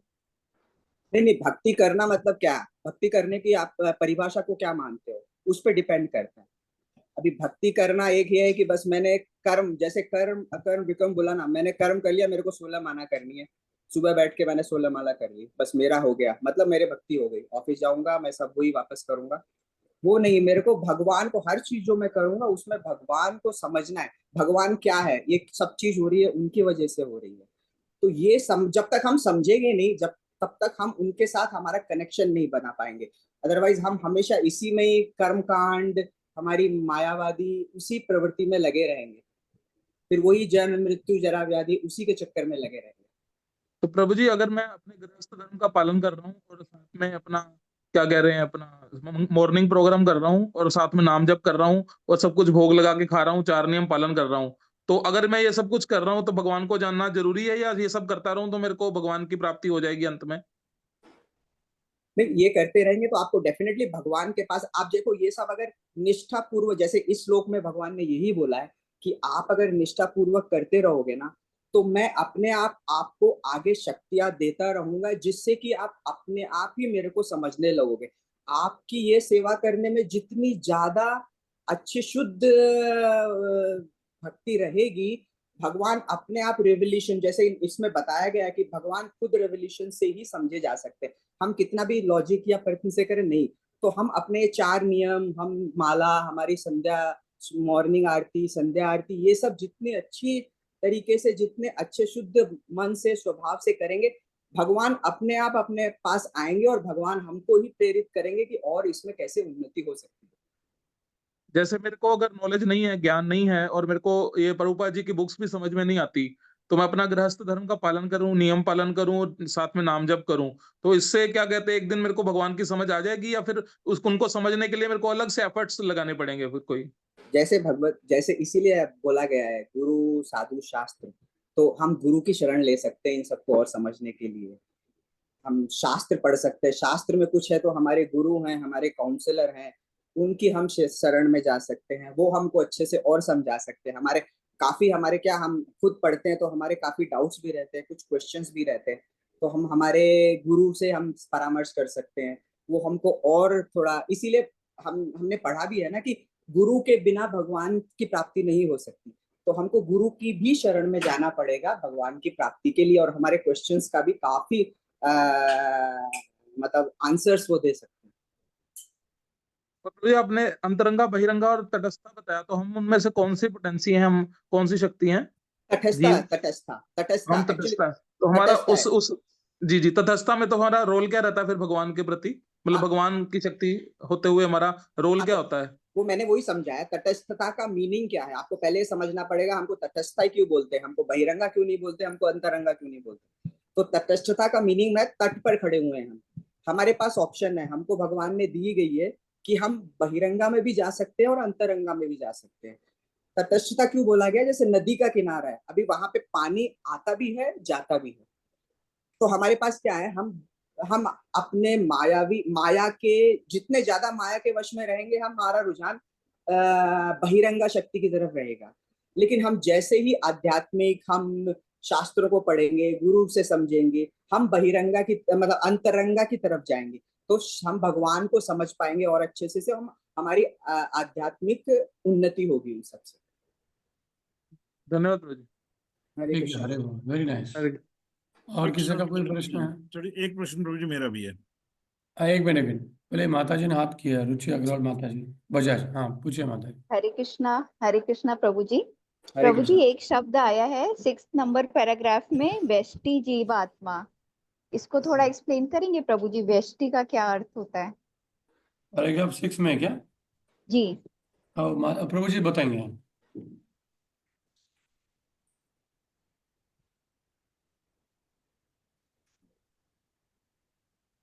प्रभु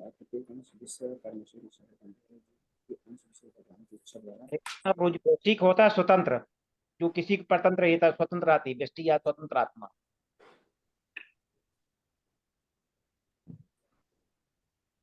प्रभु जी, इसका मतलब होता है इंडिविजुअल आत्मा, मतलब हर आत्मा अलग अलग है, इंडिविजुअल। व्यष्टि मतलब इंडिविजुअल। Correct individual. ये भगवत गीता में भी है। हाँ, भगवत गीता में थोड़ा हिंदी का टर्म थोड़ा मुश्किल हो जाता है वो हिंदी में समझ, भले हम हिंदी, इंडिपेंडेंट, लेकिन हिंदी समझता नहीं। इंडिपेंडेंट बोलते हैं, इंडिपेंडेंट। Thank you. और किसका प्रश्न था? राजीव अग्रवाल प्रभु। सॉरी प्रभु जी बीच में बोलने के लिए, बट एक प्रभु जी के बात से एक प्रश्न निकला। जैसे प्रभु जी आपने बताया कि यदि भगवान चाहे तो ही वो खुद को रिवील करते हैं, अदरवाइज रिवील कोई उन्हें जान नहीं सकता,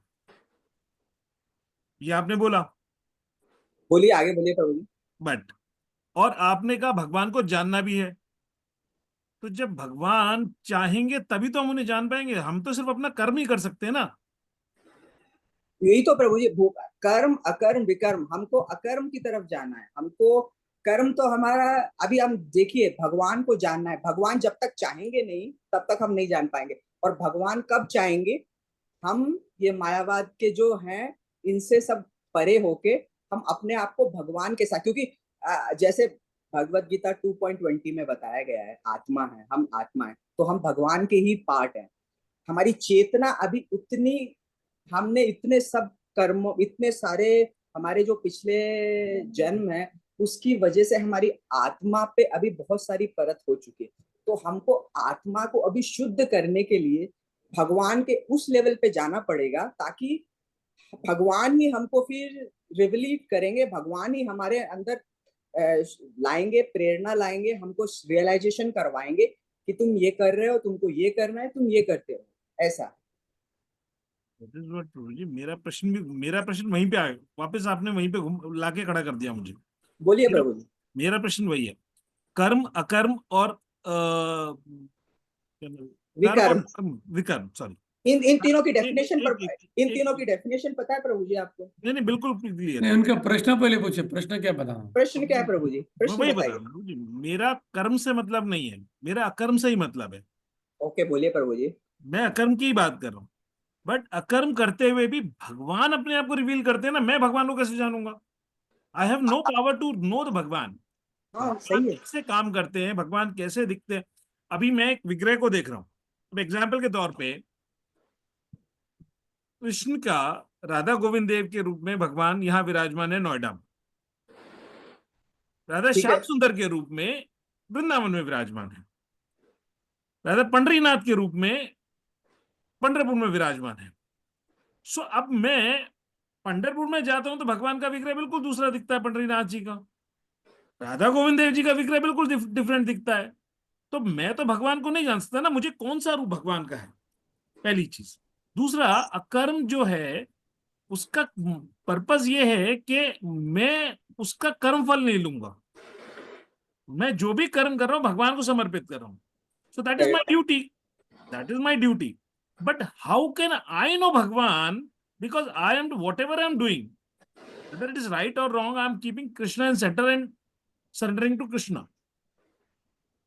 I hope इनका you प्रश्न understand क्या my है, इनका प्रश्न क्या है कि एक जगह भगवान क्या बोले कि मैं जब तक दूसरे को रिवील नहीं करता कोई मुझे जान नहीं सकता है, और हम क्या बोल रहे हैं कि हमें भगवान को जानना है। तो दोनों कैसे पॉसिबल है? बराबर है, बराबर है ना प्रश्न?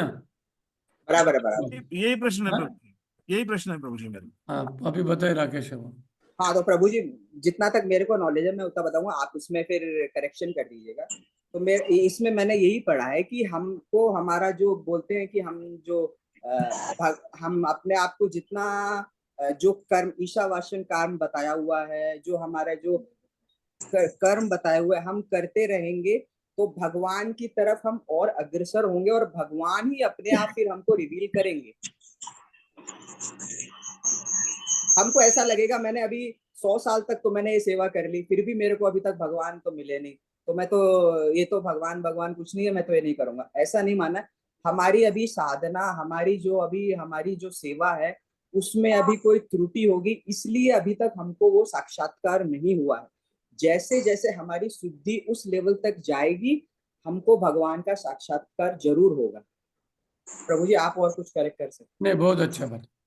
राजू प्रभु, भगवान को आपके सामने रिवील करना है मतलब क्या है? भगवान को मेरे सामने रिवील करने का मतलब जो मैं समझ पाया हूँ प्रभु जी, उसका मतलब यह है कि भगवान के बारे में जो चीजें भगवान बताना चाहते हैं, तो क्वालिटीज, भगवान की सारी क्वालिटीज अनलिमिटेड क्वालिटीज है। हम कहते हैं भगवान में 6 क्वालिटीज, फिर उसके बाद जो मेन 6 क्वालिटीज की बात करते हैं, देन उसके बाद हम 26 क्वालिटीज की बात करते हैं, देन 64 क्वालिटीज की बात करते हैं। सो वो क्वालिटीज अलग अलग क्वालिटीज हैं। सो am I doing my bhakti honestly or I'm cheating? मानते हैं कि पता चलता है, बट मेरी भक्ति किस exactly am I doing the भक्ति और नॉट? सब लोग भक्त कहते हैं अपने को। मैं एग्जाम्पल के तौर पर एक छोटा सा प्रभु जी नहीं, एक मिनट मुझे 1 मिनट मुझे समझने दीजिए। आपका पहला प्रश्न का उत्तर मुझे देने दीजिए कि भगवान जब तक रिवील नहीं करेंगे हमको समझेंगे नहीं, हमको भगवान को जानना भी है। तो लेट मी क्लियर, दुर्योधन के सामने भगवान आए थे, लेकिन फिर भी उनको जान पाया गया नहीं। इसलिए भगवान को जानना मतलब उनकी महिमा को जानना। क्या जानना? महिमा को। महिमा अगर कोई व्यक्ति भक्ति कर रहा है मतलब वो भगवान को जान रहा है ना, तभी तो भक्ति कर रहा है।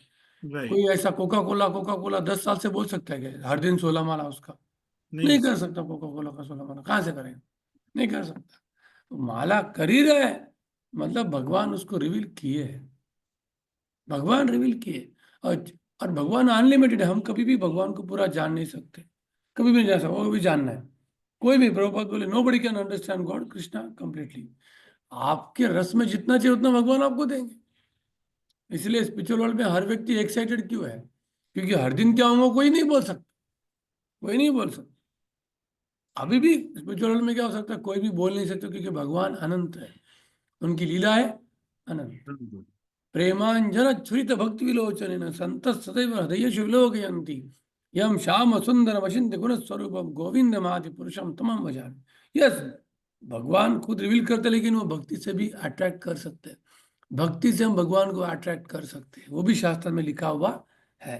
प्रेमांजन चुरित भक्ति विलोचन, भगवान को फोर्स कर सकते हैं भक्ति के सामने रिवील। और लेकिन वो भक्त कभी चाहता नहीं। जैसे बिल्वमंगल ठाकुर क्या बोल रहे हैं, जब वो गाते हैं तो भगवान आके सुनेंगे, और वो भगवान को पकड़ जाते तो भगवान भाग जाते। तो बिल्वमंगल पर तुम कहाँ भागने वाले हो? तुमको मैंने मेरे हृदय में बंद किया, तुम कहाँ जाने वाले? कहीं नहीं जा सकते तुम। तो ऐसी हिम्मत उनकी क्यों है? क्योंकि भक्ति की था। भक्त्या मम भी जान आती, भगवत गीता में भगवान ने भी बोलते कि भक्ति से मुझे आप जान सकते हो, वो भी लिखा है, वो भी लिखा है। तो सभी प्रभु जी एक शास्त्रों का श्लोक हमको भी है ना, क्या तेषाम सतत युक्ता नाम भस्ताम प्रीति पूर्वकम पूरा ददामि बुद्धि योगम तम ये न मामु पयंती। बराबर है। तो केवल ईशोपनिषद के श्लोक नहीं देखने, हमको सभी श्लोक देखने। क्लियर हो गया प्रभु? That means Bhagwan itself is contradicting his statement. Therefore he is Bhagwan na. He can contradict also na. He is Anoranian Mahato Mahiyan. He is the smallest and he is the greatest. Contradiction है कि नहीं? भगवान शब्द का अर्थ जीव गोस्वामी ने दिया है, जिसमें सभी कॉन्ट्राडिक्शन रिवील हो सकते हैं। सभी कॉन्ट्राडिक्शन वहां पे सब सॉल्व हो जाएंगे, वही भगवान है। और वो अचिंत्य है, तब वो भगवान हो ही नहीं सकते। वो सबसे छोटे भी है, सबसे बड़े भी है। कैसे पॉसिबल है? इसलिए तो भगवान है वो, इसलिए तो क्या है वो? भगवान है। इसीलिए वो प्रभु जी वही जो आपने लास्ट वर्ड बोला ना, भगवान की महिमा को जानना, तो दैट इज व्हाट इम्पोर्टेंट। क्योंकि भगवान को कैसे जानेंगे? भगवान को समझ में नहीं आ रहा भगवान को जानना क्या है, भगवान के बारे में क्या चीज जाननी है। सो वही भगवान महिमा, उनकी लीला, उनकी माधुरी, उनकी भक्ति, उनकी भक्त वत्सलता।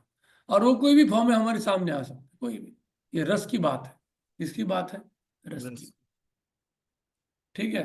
तो अभी मैं सभी को प्रश्न पूछ रहा हूं, ये 4th श्लोक का ट्रांसलेशन क्या है? आप लोगों ने पढ़ा है, ठीक है? तो मुझे आपको बताना है कि जो 4th श्लोक का जो ट्रांसलेशन है उसका और प्रभुपाद के परपट का क्या कनेक्शन है? कि प्रभुपाद ने ऐसे टाइम पास लिख दिया क्या? कौन मुझे बता सकता है 4-5 लाइन में कि प्रभुपाद का जो परपट है और ट्रांसलेशन है उसका संबंध क्या है? कैसे बताया? बताओ, तब आपको श्लोक समझ गए। हाँ बताइए रति माता जी। हरे कृष्णा प्रभु जी। प्रभु जी, हमें जो समझ में आया इस श्लोक के तात्पर्य से, भगवान किसी मानसिक चिंतन द्वारा प्राप्त नहीं किए जा सकते, गुरु के मार्गदर्शन से ही हमें भगवत ज्ञान मिल सकता है।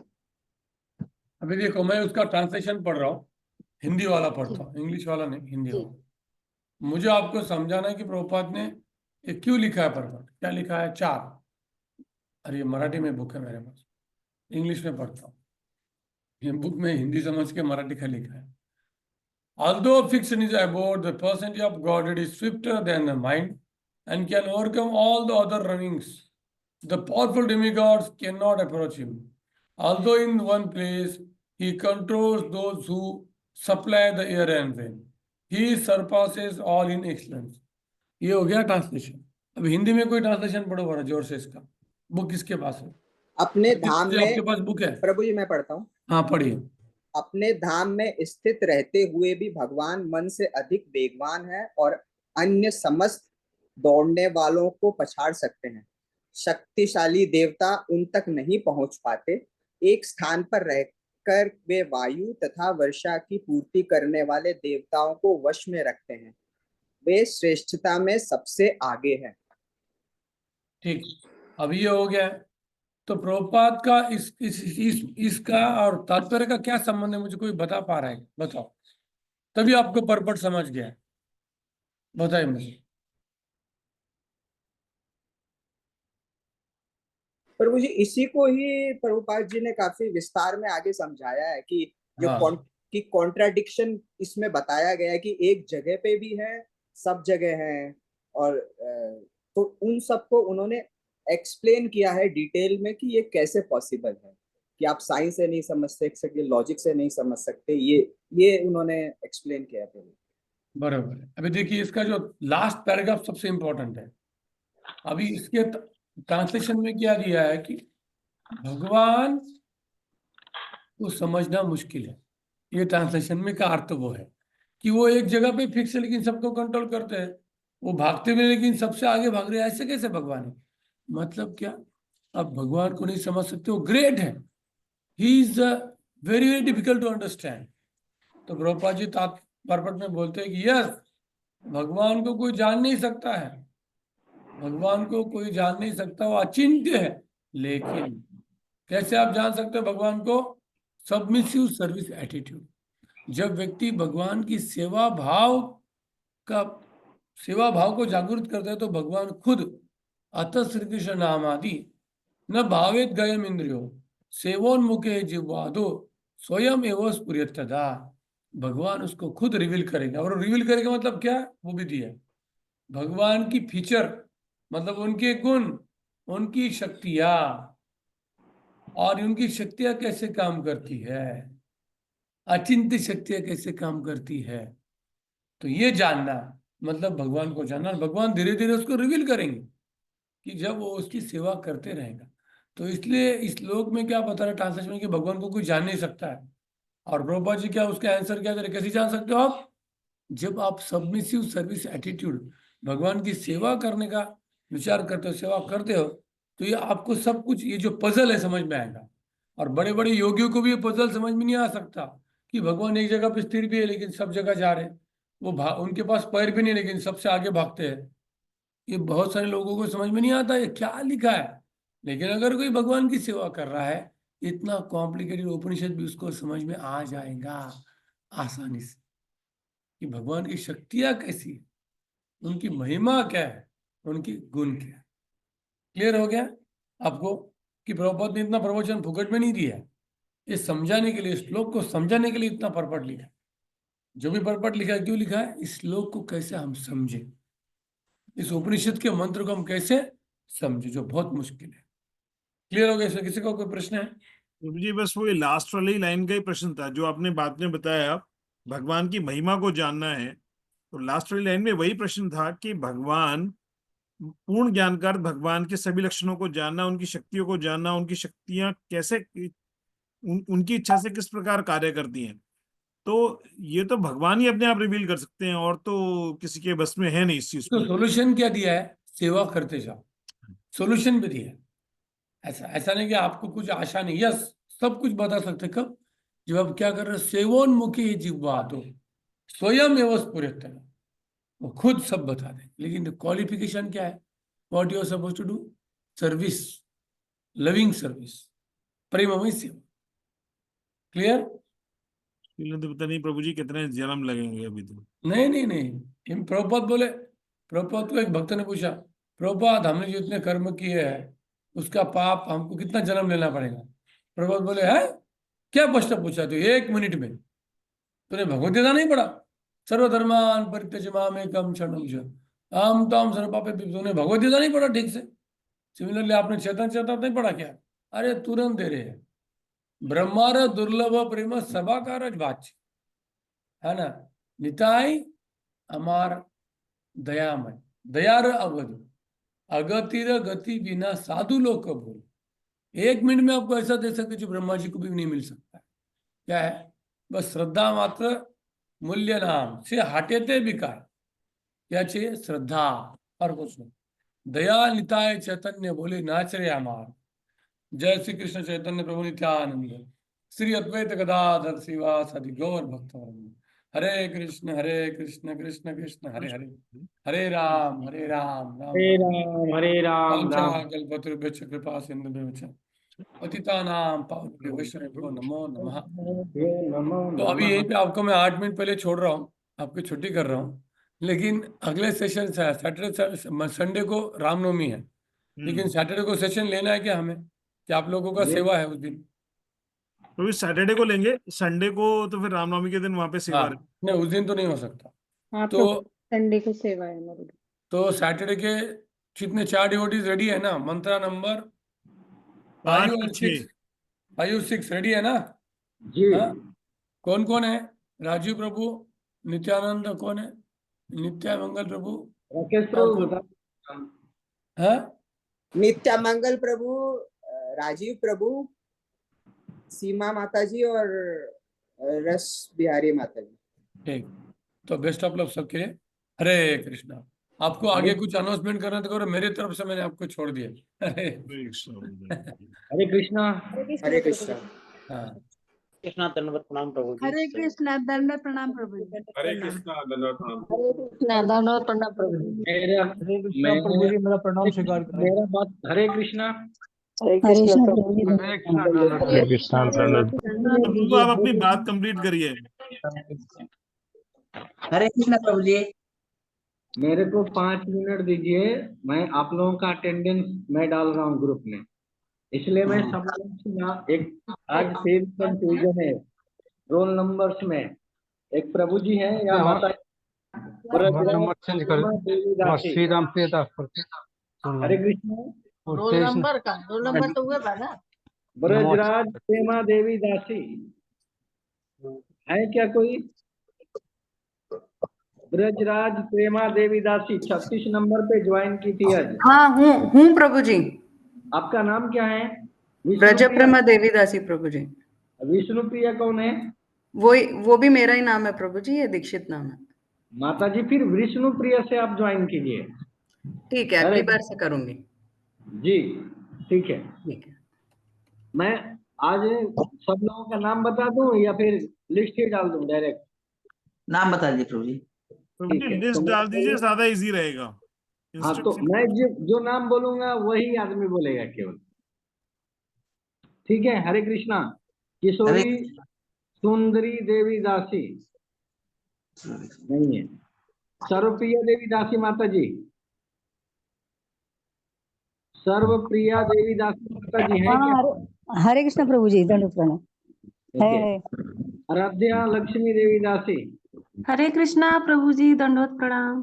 गीतांजलि माता जी। हरे कृष्णा प्रभु जी, दंडवत प्रणाम। अश्विनी सुतार माता जी। अश्विनी सुतार माता जी हैं क्या? 6 नंबर, रोल नंबर 6 चली गई। वो चली गई थी माता जी थी, चली गई। अश्विनी माली माता जी हैं? नहीं। सरिता औचर्य माता जी। हाँ है, चली गई। अनुतमा देवी दासी। चली गई। प्रिया यादव।